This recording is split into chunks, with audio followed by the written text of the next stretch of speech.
Pasal yang kedua daripada hikmah yang ke-13 daripada Hikam Al-Athaiyah, berkata pengarang Imam Ahmad bin Athaillah As-Sakandari rahimahullah wa nafa'ana bi ulumih, am kaifa yarhalu ila Allah ta'ala wa huwa mukabbalun bi syahawatihi am kaifa yarhalu ila Allah wa huwa mukabbalun bi syahawatihi,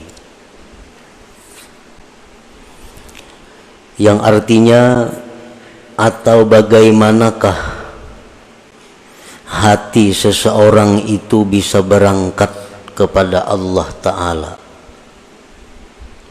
sedangkan hati itu diikat, dililit dengan syahwat-syahwatnya.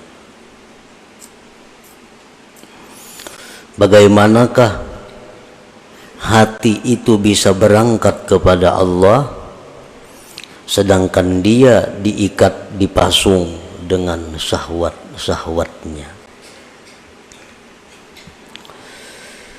Maksudnya adalah la yataraqqa qalbun min alamis syakki ila alamil yakin wa huwa mutaqayyadun bis syahawat. Tidaklah mungkin, tidaklah naik hati seseorang dari alam keraguan-raguan kepada alam yakin sedangkan hati itu terkait pada keinginan-keinginan nafsunya. Nah, para muhibbin rahimakumullah, sebagian manusia ada yang hatinya itu masih berada di alam syak, alam keraguan-raguan. Dan hati yang berada di alam ragu-ragu itu tidak akan bisa naik kepada alam yakin kalau hati tersebut masih terikat, terkait dengan keinginan-keinginan nafsunya. Para muhibbin rahimakumullah, kita meyakini dengan seyakin-yakinnya dalam pengakuan kita bahwa kita ini akan mati. Itu pengakuan kita. Tetapi pada kenyataannya tingkah laku kita, akhlak perbuatan kita seolah-olah kita ini ragu-ragu dengan kematian itu. Kita mengaku bahwa kita yakin bahwa di kubur itu ada azab, ada nikmat. Dan kita yakin dalam pengakuan kita bahwa kita satu saat akan masuk ke alam kubur itu. Tetapi pada kenyataannya dalam tingkah laku kita sehari-hari seolah-olah kita tidak percaya kita akan masuk ke alam kubur itu. Hal ini dapat kita lihat dengan kesibukan-kesibukan kita yang sifatnya dunia, dengan pikiran-pikiran kita yang selalu terfokus untuk dunia. Itu satu bukti bahwa kita ini belum yakin akan kematian kita. Walaupun andai kata kita ditanya, kita pasti menjawab mati itu yakin. Tetapi tingkah laku kita bertentangan dengan pengakuan itu. Banyak di antara kita yang mengejar dunia tidak cukup waktu. Banyak di antara kita yang memikirkan dunia tidak cukup kepala. Arti kada cukup kepala itu napa? Seorang kada sanggup mencari pembantu-pembantu, asisten-asisten, menunjukkan kepala seorang kada cukup lagi memikirkan itu. Sabigi kepala kada cukup ulah seekong asisten, kali cukup lagi ulah seekong pembantu lagi. Nah, yang dipikirakan apa? Semuaan adalah urusan-urusan keduniaan. Nah, padahal ini mengaku dia yakin akan mati, yakin, tetapi tingkah lakunya tersebut menunjukkan bahwa dia itu ragu-ragu. Nah, ini yang dimaksud dengan bahwa tidak bisa naik hati daripada alam ragu-ragu kepada alam yakin kalau hati itu masih terikat dengan keinginan-keinginan nafsunya, dengan keinginan-keinginan syahwatnya. Nah, para muhibbin rahimakumullah, yanqasimul yakin ila arba'ati aqsam. Yakin itu ada 4 macam. Ini yang mesti kita datangi, ini yang mesti kita tempati, ini yang mesti kita naiki, supaya hati kita jangan diam pada alam ragu-ragu ini, naik kepada alam yakin. Yang pertama, al-yakin bitauhid, yakin pada tauhid. Yakin pada tauhid itu artinya adalah an la yaral asya kullaha illa minallah musabbibil asbab fala yaltafitu wa la yata'allaqu wa la yastanidu ilal asbab. Yakin pada tauhid itu bahwa dia tidak melihat akan sesuatu itu seluruhnya kecuali dari Allah yang menerbitkan segala sebab. Maka dia tidak menoleh kepada sebab, tidak berpegang kepada sebab, dan tidak bersandar kepada sebab. Nah, ini orang yang yakin dalam tauhidnya. Bukan meniadakan asbab, bukan membuang asbab, tetapi dia tidak bersandar kepada asbab. Hatinya kada bergantung kepada asbab, hatinya kada menoleh kepada asbab.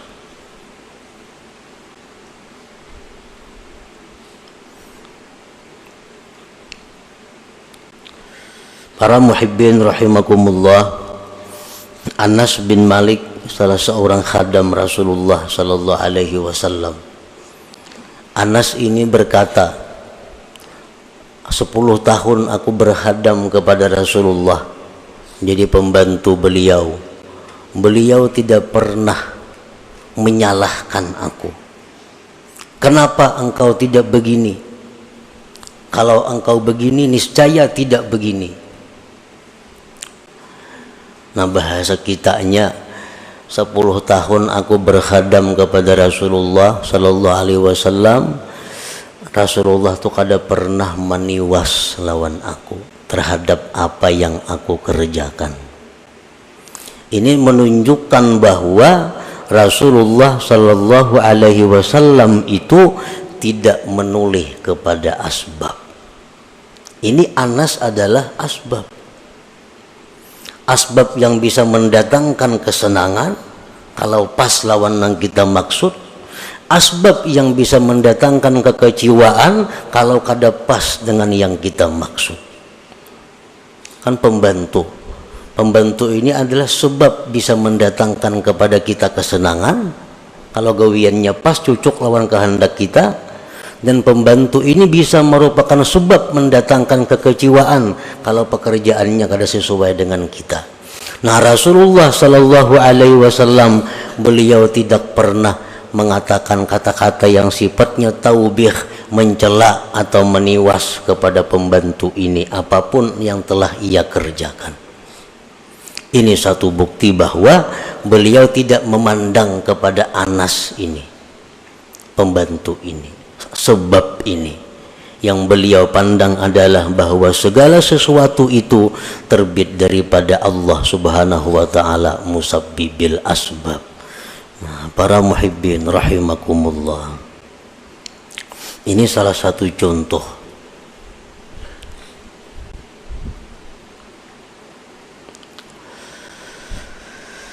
Nah, jadi yakin yang pertama adalah yakin pada tauhid. Yakin dalam tauhid itu adalah melihat sesuatu itu merupakan ciptaan daripada Allah sebagai musabbibil asbab, maka dia tidak menoleh lagi, tidak bergantung lagi, tidak bersandar lagi kepada sebab ini. Nah, apabila kita bisa menerapkan yakin fi tauhid ini dalam diri kita, maka kita kada akan ada sifat dendam. Ada sifat dendam. Dendam itu orang yang habis-habisan memandang kepada makhluk, lupa kepada Allah, lalu ada dendam. Nah, kalau kita bisa meyakinkan, menerapkan yakin tauhid ini, kita tidak akan ada perasaan dengki kepada seseorang.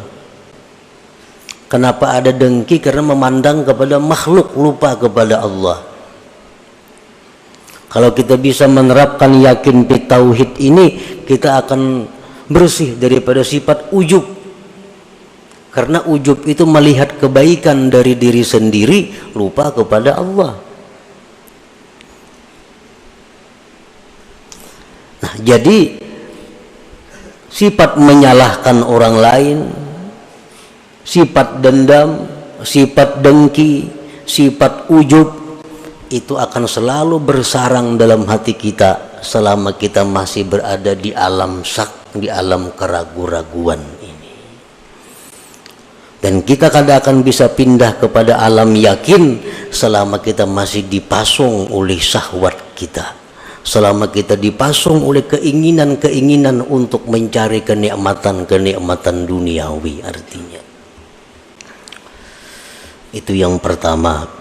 Yang kedua, al-yakin bi dhamanillah, yakin dengan jaminan Allah.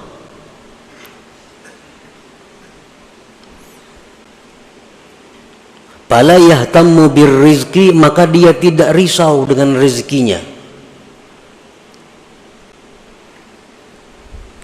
Lianna ma qaddara lahu yasilu ilaihi wa idza ma la fala fayujmilu fi talabihi, karena dia yakin bahwa yang ditakdirkan baginya itu pasti sampai kepadanya, dan yang tidak ditakdirkan tidak akan sampai kepadanya, maka dia baik elok pada mencari rezeki itu.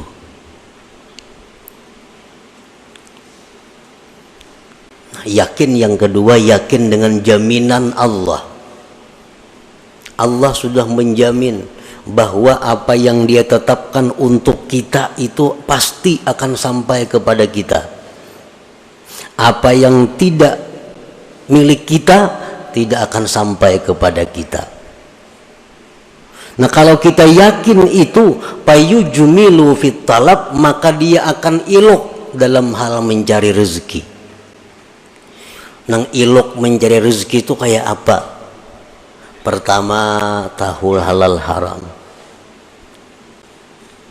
Oh, ini yang halal, ini yang haram. Yang kedua, dinamakan ilok dalam mencari rezeki adalah tahu waktu. Ini waktu mencari rezeki, ini waktu beribadah, ini waktu menuntut ilmu, ini waktu untuk keluarga. Nah, ini dinamakan baik dalam menuntut rezeki. Orang-orang yang tidak elok dalam mencari rezeki, kada tahu halal, kada tahu haram, mencari rezeki kada tahu waktu sembahyang, kada tahu waktu belajar, kada tahu waktu menuntut ilmu. Yang penting menuntut rezeki, mencari rezeki. Ini orang yang tidak yakin dengan jaminan Allah. Orang yang tidak yakin dengan jaminan Allah.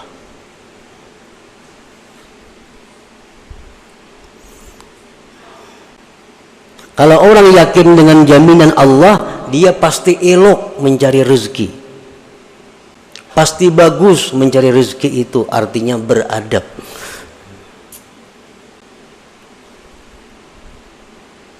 Yang ketiga, al-yakin bil jaza, yakin pada balasan Allah.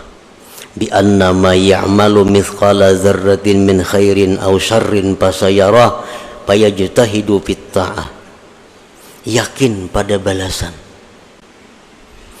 dengan bahwa yang ia kerjakan seberat biji sesawi dari kebaikan atau kejahatan, maka dia akan lihat balasannya, maka dia bersungguh-sungguh dalam taat.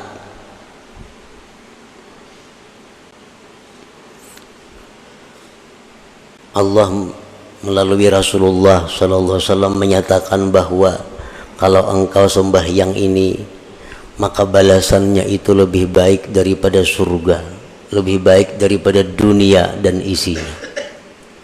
Nah, ini janji Allah. Kalau engkau melakukan ini, engkau akan diazab dengan azab yang sangat pedih. Ini adalah janji Allah. Nah, kalau kita yakin pada balasan yang dijanjikan Allah itu, fayajtahidu fit taat, maka kita sungguh dalam taat kepada Allah.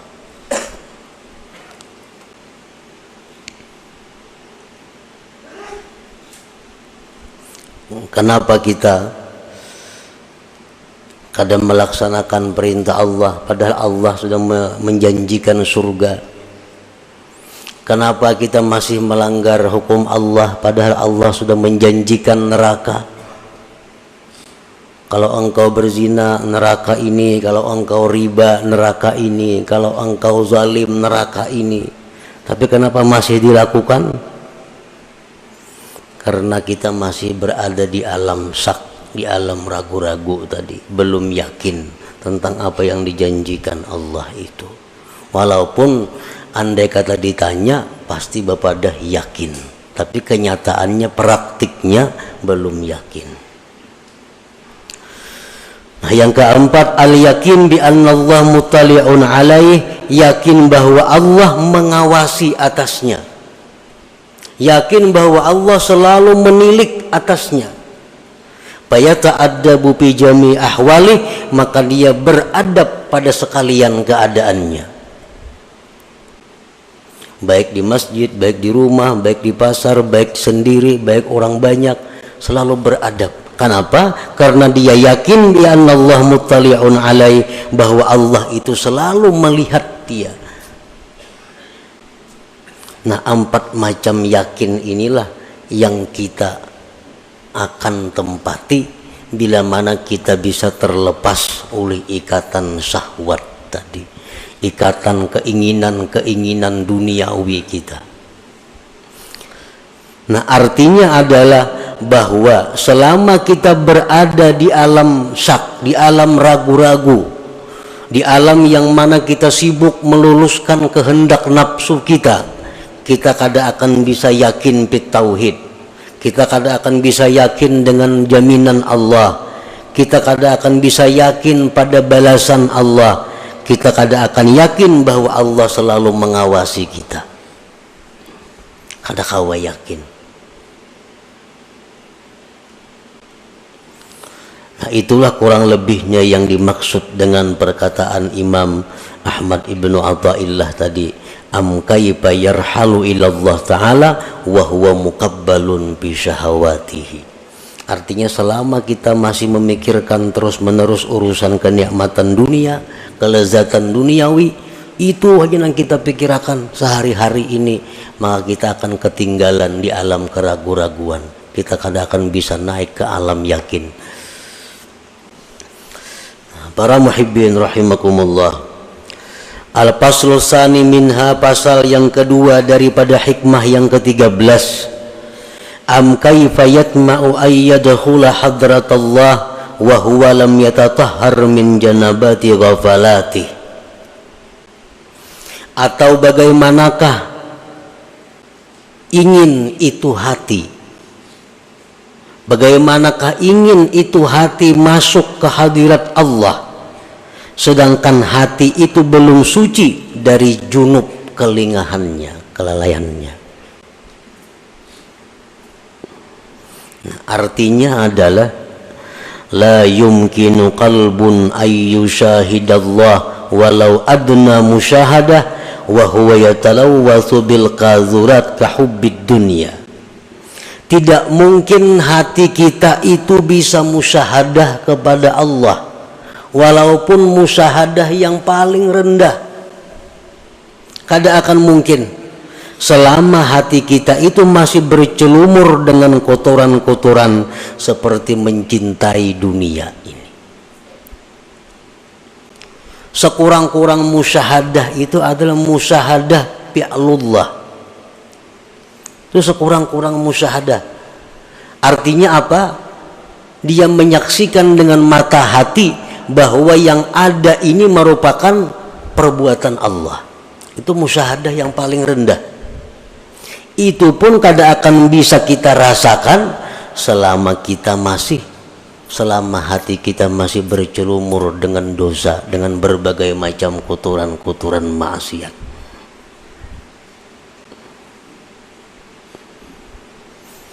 Yang dicari itu melihat sesuatu, ingat lawan Allah. Melihat nangka ini balangnya, ingat lawan Allah. Melihat nangka ini potongannya, ingat lawan Allah. Kan kayak itu dicari.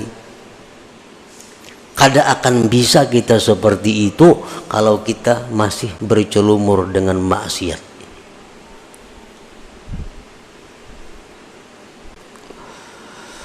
Pakama yumna'ul junub ayyadkhulal masjid, pakadzalika yumna'u qalbun mutalawisun bizzunub ayyadkhula hadratullah ta'ala.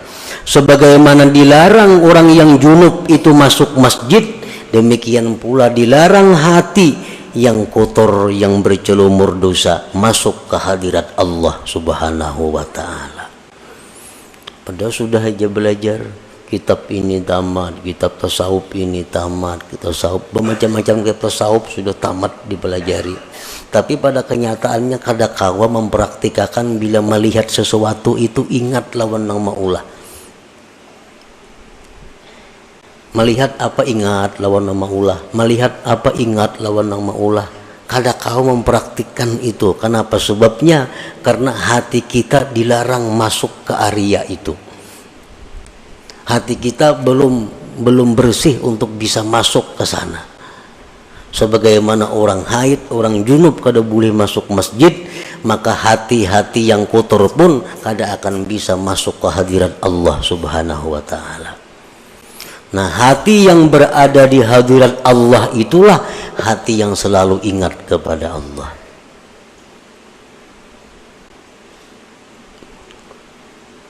Nah, jadi artinya amun kita hendak nang macam itu selalu ingat lawan Allah.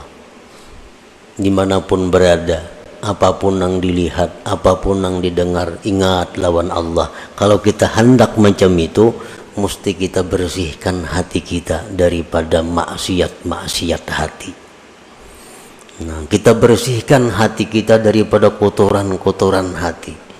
Bila sudah kita bersihkan, maka seapa bersihnya, seitulah kita akan bisa masuk ke alam hadratullah tadi. Al-Faslur Rabi' minha, pasal yang keempat daripada hikmah yang ke-13 yang terakhir. Am kaifa yarju ayyafhama daqa'iqal asrar wa huwa lam yatub min hafawatihi. Atau bagaimanakah dia berharap mempaham rahasia-rahasia yang halus-halus sedangkan dia belum tobat daripada dosa-dosanya. Artinya la yafhamu qalbun, tidak paham itu hati al-ulumat dakikah, akan ilmu yang halus-halus. Allati taridu alal arifin, yang mendatang itu ilmu atas orang-orang arif. Wa huwa yusirru alal maksiat, dia masih mengekali kemaksiatan. Kada kau mempaham perkataan-perkataan orang arif, apalagi Al-Quran, kalamullah, apalagi kalam Rasul, hadis-hadis Nabi. Dia kada akan bisa paham kalau dia masih melakukan maksiat kepada Allah, kalau dia tidak tobat daripada kemaksiatan. La yafhamu qalbun ala ulumad dakikah, tidak akan bisa mengerti itu hati akan ilmu nang halus-halus. Kitab hikam termasuk kitab yang dianggap sebagai ilmu yang halus-halus. kada akan bisa mengerti kitab ini kalau hati kita ini masih bercelumur dengan maksiat kal hasadi, seperti dengki, wal hikdi, dendam, wa idmarisu ala ahadin minal muslimin, masih menyimpan ada kejahatan kepada seseorang muslimin. Kita kada akan bisa paham apa-apa yang dimaksud, yang diisyaratkan oleh orang-orang yang arif dengan Allah. Nah, para muhibbin rahimakumullah, maka itulah 4 pasal yang terkandung di dalam hikmah yang ke-13 daripada Al-Hikam Athaiyah ini.